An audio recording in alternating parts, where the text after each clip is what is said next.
This is tomorrow is going to be the 1 year anniversary of Michael Jackson's death. And matter of fact, I've been doing a lot of interviews with some radio stations today talking about my memories of my friend Mike. And I want to share with you a couple stories that I remember.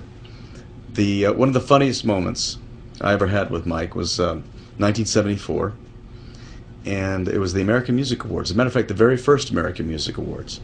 We had just presented the award, and backstage, Mike turns to me and says, "Hey, are you hungry?" Or he said, "Are you hungry?" And I said, "Yeah, I'm starving."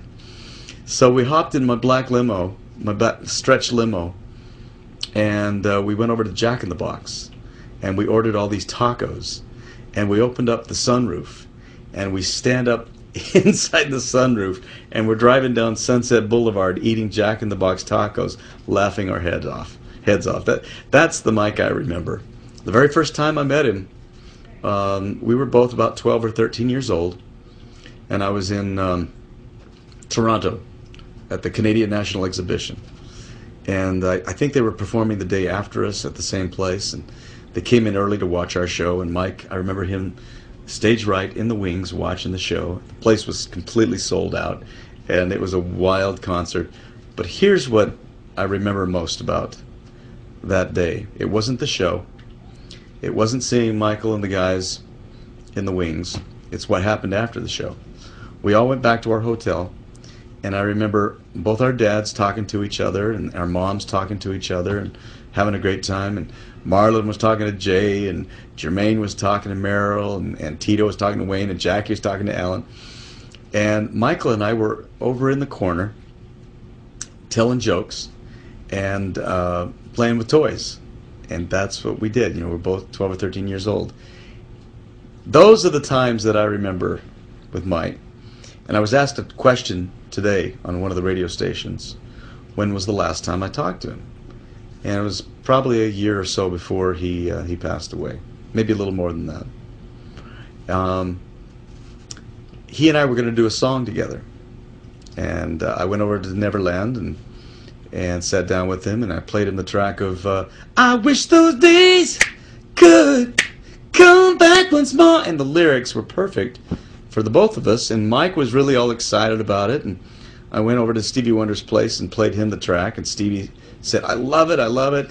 And he said, "Donny, you got to get close to Michael because I'm worried about him." I said, "I am too, but we're going to do this record together, and it's going to be a lot of fun." So shortly thereafter is when all the allegations hit, and I got a call one day when I was on tour, and it was Mike on the other line, and I said, "Where are you, Michael?" He said, "I can't tell you." I said, "Come on, Mike, you're talking to me here. Where are you?" He says, "I'm hiding. I rented this big bus, and I've got my kids with me, and I'm in Arizona." And he said, I just got to get away from everybody. So I said, "Mike, drive on up to Utah. Come to my house. Nobody will know you're there. And just get away so I can just talk to you." And he said, "Okay, I'll do it." But he never did. And that was the last time I talked to him. So, you know, there's a lot of things that I can attribute to his death. You know, everybody blames specific things, but this business kind of took its toll on him.